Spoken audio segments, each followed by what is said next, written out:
E aí, falando Maravilhosa. de outros sistemas, já que a gente tá falando do amor no mundo capitalista, Hã. como é que era antigamente? Não sei se você já faz parte do seu estudo ou não, mas porque antes a gente vivia no feudalismo, que era tipo a galera nobreza e clero com acesso e o Sim. resto que se foda. Uhum. E aí a gente foi para o mercantilismo, antes a gente tinha outras formas de organizações.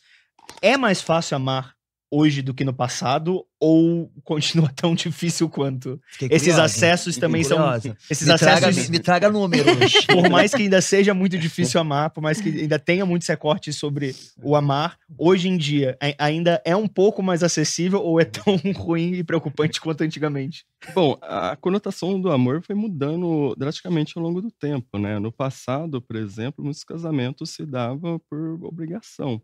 As mulheres tinham que casar com Sim. alguns homens ali que era o pai que Escolhia, né? escolhia, enfim. Isso foi mudando de forma significativa ao longo do tempo. E uma coisa muito interessante, ô Gabriel, é que até uma vez escrevi uma coluna sobre isso, chamada Todas as Mulheres Solteiras. Que acontece? Você tinha essa pressão social, muito alta no passado, no tempo dos nossos pais, enfim, de casar relativamente cedo, constituir uma família, e muitas vezes as mulheres não escolhia bem os parceiros, né. E fazia com que passasse algum tempo, vinha um divórcio relativamente rápido. Agora, o que está acontecendo é um padrão interessante em alguns, países do mundo, que as mulheres mais escolarizadas estão demorando bem mais tempo para casar, Uhum. escolhendo, melhor parceiro afetivo, tendo bem mais liberdade sexual do que tinha no Uhum. passado. Hum. E, quando se casam, tende a ter uma estabilidade relativamente Olha. maior nos casamentos do que a geração, por exemplo, de suas mães e de seus Olha. vós. Que elas Então estão tem essa mais estabilidade. Estão estabilizadas mais já, né. E a estabilizadas. respeito de tudo, né, eu acho que a Exatamente. cabeça, Informação. financeiramente, É. e até com a questão que antigamente as mulheres casavam virgens, né, então Uhum. assim, É. você também tá mais descolada sexualmente Eu acho falando, né. eu acho que é informação também, né, você Sim. ter o prazer de entender com quem você vai ter uma vida a 2, com quem você vai dormir, com quem você vai acordar, com quem Uhum. você vai dividir os seus sonhos. Eu acho que era muito louco naquela época você se envolver com uma pessoa que você conheceu naquele dia, Uhum. naquele Imagina. momento. Nossa, imagina. Cara, eu não Sabe? posso pensar Você não o sabe horror. nada da pessoa, você vai saber quando chegar de repente no quarto. "Oi, eu durmo do lado esquerdo, tu dorme do lado direito. Ah, eu durmo de cueca, tu dorme de meia". Oi? É Sabe, muito é muito louco isso. É. Então, assim, eu acho que eu torço muito pra mudanças e mais mudanças. Eu nunca tive medo da mudança. Hum. Eu sempre quis a mudança na minha vida. Aquariana, né. Sim, eu É. sempre quis. Eu Uma sempre massa quis. sensitiva. Esses dias eu estava conversando com meu marido, aí do nada, não sei o que eu falei, "Vamos fazer um trisal". Já joguei na mesa, assim, no Bora mudar. almoço, quase se entalou com frango na boca. Vamos fazer um trisal". Eu falei: "Olha, eu acho que chega uma hora na relação que tem que dar uma apimentada". Mas aí eu perguntei pra ele: "O seu psicológico tá pronto pro trisal? Aham. Não vai bater neurose? Não vai querer dirigir GPS, homem GPS, vira pra esquerda, vira pra direita, joga a perna pra trás". Não, não é assim o trisal. Diretor Não dá pra de você dirigir, de trisal. sabe? E aí, isso foi muito engraçado que eu falei com ele e ele ficou martelando esse assunto. Aí fomos buscar o filho na escola e ele tocou no assunto.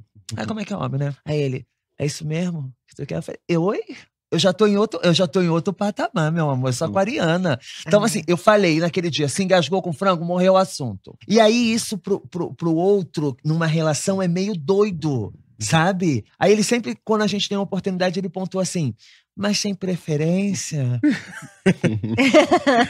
Sabe? Então, assim, eu torço muito pra vir muitas e muitas e muitas formas de você poder amar quem você quiser, do jeito que você quiser, da forma que você quiser. 2, 3, 4, 5 pessoas, não importa. É que o que eu sinto, que a gente falou no outro episódio que a gente gravou, que as Hã. pessoas têm medo da mudança. Sim. Elas ficam apegadas ao que elas acreditaram que é certo, ou Uhum. que elas ainda acreditam que é certo, e tudo que é diferente disso Sim. é visto como errado. Uhum. Mas E isso isso é vem isso de é uma tão coisa chamada pequeno. base de família. É, porque eles Na repetem época da minha padrão. mãe com meu pai, eles eram assim, então eu tenho que Isso. seguir aquilo dali. Você não tem que seguir nada, você tem que se seguir.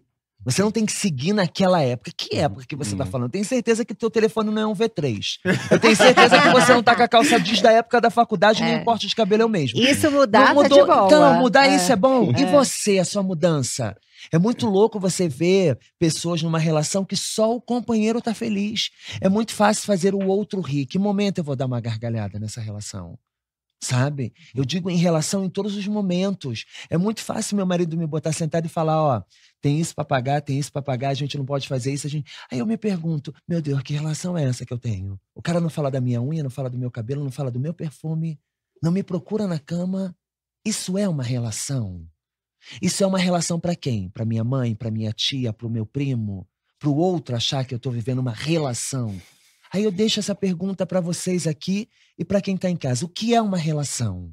Eu quero entender o que é uma relação pra você. É só você rir e eu. O cara só chega em casa pra fazer pergunta que me questiona. Mas aí você falou isso, e eu? E aí eu fico muito também pensando nesse lugar da mulher dentro da relação, de servir, de fazer rir, né?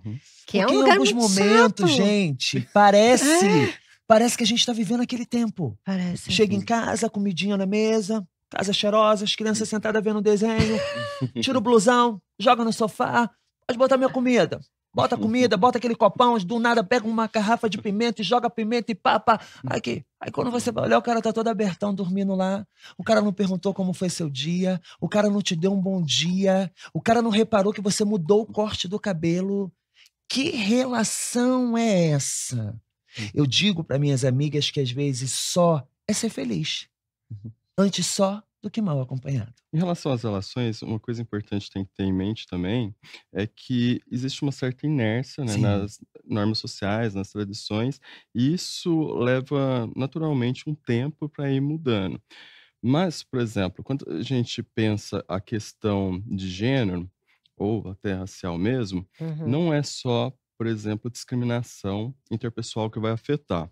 Eu costumo dizer, por exemplo, que se a gente acabar com a discriminação interpessoal, ainda vai ter um espaço pelo qual o gênero, a raça, vai continuar afetando as pessoas. O que seria isso? Seria as próprias normas sociais, a própria desigualdade que está correlacionada com a de gênero, a racial. Sim. O que eu estou falando aqui? Eu estou falando aqui, por exemplo, que quando as mulheres não se enxergam em determinadas ocupações no mercado de trabalho, elas às vezes vão replicar as escolhas da mãe, em termos de carreira, as escolhas da avó. Quando você não tem representatividade, por exemplo, você, Pepita, tipo, não é só a questão das discriminações interpessoais que você está afetando, você também vira um modelo de referência para as novas gerações, tipo, se basear em você. Eu, como uma pessoa negra no jornal também, e na academia, também tenho toda uma geração mais nova se espelhando e mudando essa conduta. Isso é uma forma também de você ir quebrando com essa inércia das normas sociais, das tradições, que vai se perpetuando entre as gerações. É um processo lento, é um processo difícil, para as pessoas mais progressistas pode ser, assim, tipo, lento demais, mas inevitavelmente é o que acontece, assim. E a gente ainda tem um desafio maior, que a gente vive uma sociedade extremamente conservadora.